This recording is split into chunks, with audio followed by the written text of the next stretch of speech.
जय हिंद दोस्तों। आज भारत और वेस्ट इंडीज के बीच वनडे सीरीज का दूसरा वनडे में मुकाबला खेला गया जो बेहद ही रोमांचक रहा। तो दोस्तों ऐसे में हम आपको बताएंगे भारत और वेस्ट इंडीज के बीच खेले गए दूसरे वनडे मुकाबले की पूरी हाईलाइट।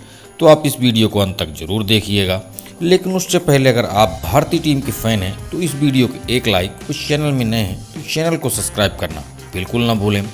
दोस्तों इस मुकाबले का टॉस वेस्ट इंडीज ने जीता और पहले गेंदबाजी करने का निर्णय लिया और भारत को बल्लेबाजी करने के लिए आमंत्रित की। भारत की ओर से ईशान किशन और शुभमन गिल की जोड़ी मैदान में बल्लेबाजी करने आए, जहां पर दोस्तों शुरू से ही ये दोनों बल्लेबाज संभल कर बल्लेबाजी करी और धीरे धीरे पारी को आगे बढ़ाया।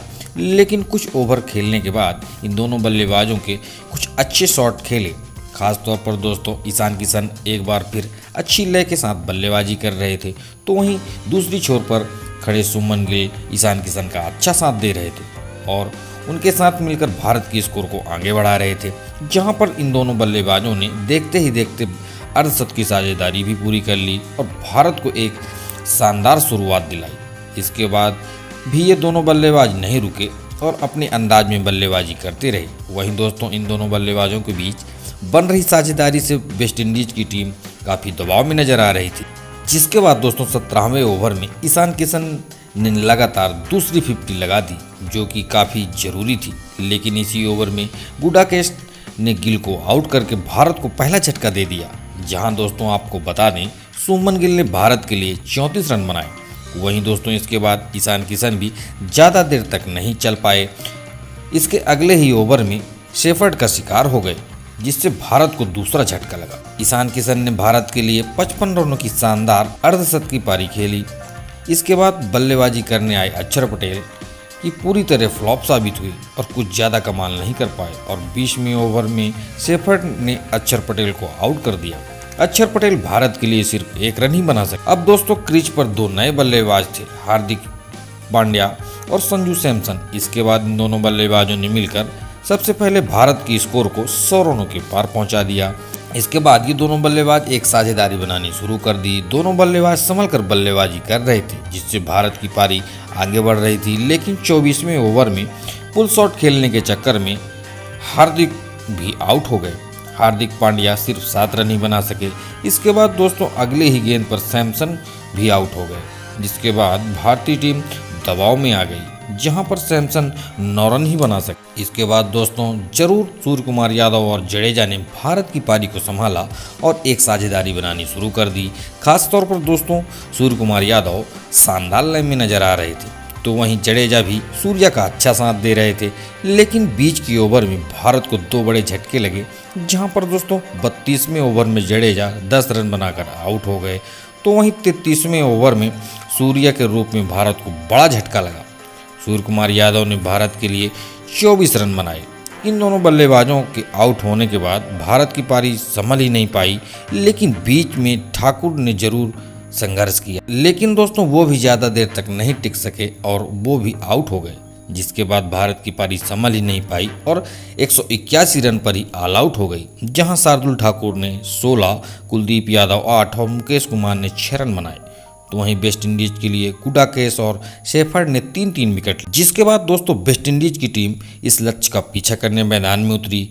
आपको बता दें दोस्तों वेस्ट इंडीज की पारी की शुरुआत करने किंग और मायर्स की जोड़ी मैदान में आई, जहां पर दोस्तों इन दोनों बल्लेबाजों ने शुरू से ही अटैकिंग क्रिकेट खेला। खासतौर पर मायर्स शानदार लय में नजर आ रहे थे और मायर्स लगातार अटैकिंग क्रिकेट खेल रहे थे। वेस्ट इंडीज की स्कोर को आगे बढ़ा रहे थे। तो वहीं दूसरी छोर पर बल्लेबाजी कर रहे थे किंग, मायर्स का अच्छा साथ दे रहे थे और एक अच्छी साझेदारी बन रही थी।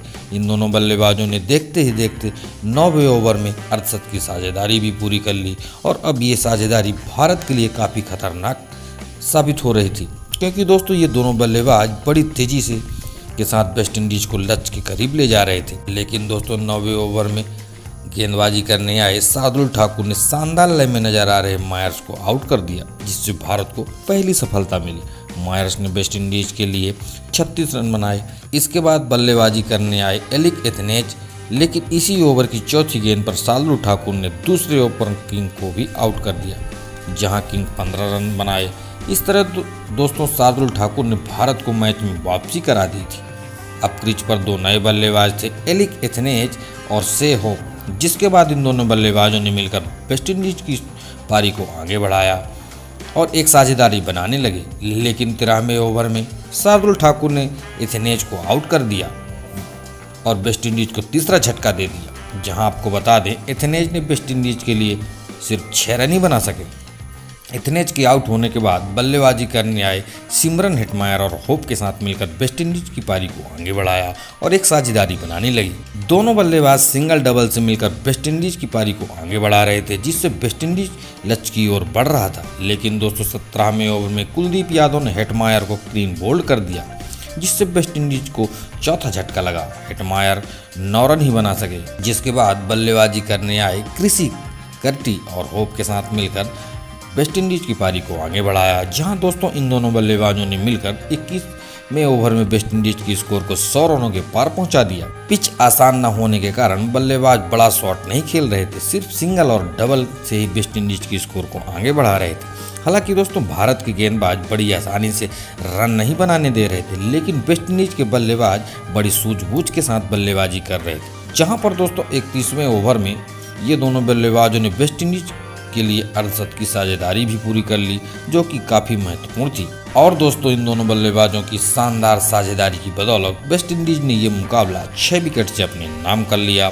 वेस्टइंडीज की ओर से होप ने 63 रनों की शानदार अर्धशतक की पारी खेली, तो वहीं क्रिसी कर्टी ने 48 रनों की पारी खेली। भारत की ओर से शार्दुल ठाकुर को 3 विकेट मिले, वहीं कुलदीप यादव को सिर्फ 1 विकेट ही मिल सका। दोस्तों भारत की हार का मुख्य कारण क्या था, नीचे कमेंट बॉक्स में कमेंट कर अपनी कीमती राय अवश्य दें। वीडियो देखने के लिए आपका बहुत बहुत धन्यवाद।